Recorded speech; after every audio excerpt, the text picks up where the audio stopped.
been an ongoing over years of therapy and conversation and prayer and counseling to learn the language of what it means to parent in love and not in anger. Mm. So I'm listening to you and I'm wondering, we're both roughly the same age. We're both parenting young adult kids, roughly.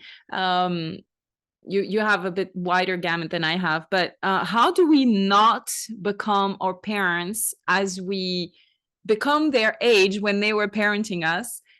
And how do we mature in wisdom as parents, as humans? How do we mature like good wine and luck like vinegar? Ooh, what a great way to describe it. So I think it's this.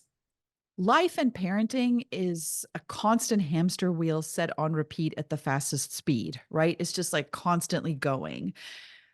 In order to change how you parent, you actually have to intentionally step outside. You have to say to yourself, wait, wait, like you have to hit pause, and then you have to be willing to pay attention to what you're doing.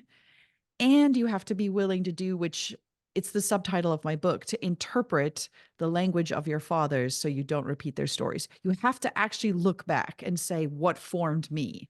Why am I behaving this way? You have to be willing to ask those questions because we can't change if we don't look back. And a lot of us are just set on a sort of spin cycle of repeat. We are just repeating what was passed on to us.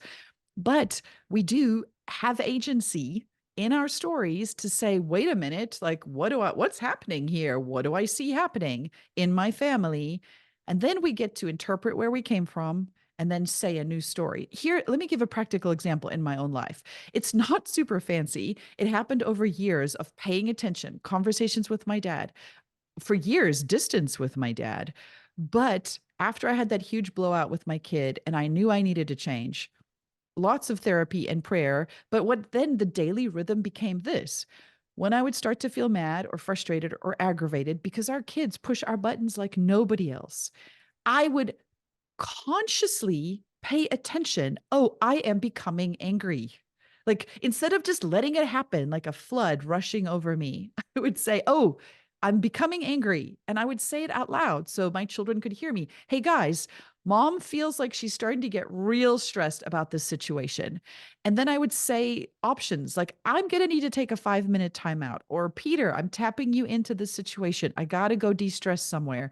It was helpful to actually narrate what was happening because in narrating, you become aware of the pattern so you can step outside of it. And it was great for my kids because it helped them recognize how their behavior was affecting the family dynamic. Like I could be like, you're driving me crazy. Like this behavior is very frustrating to me right now. I get that you're sad or tired or angry or hungry. Guess what? I am too. And we're either either either I had to find a way to take 5 minutes, get a snack, get some help, take a timeout, put a kid in a timeout. But there's something about that conscious narration. And so it kind of became that throughout my days and then years, a conscious paying attention to what I'm doing, where it comes from, and how I'm going to do it different going forward.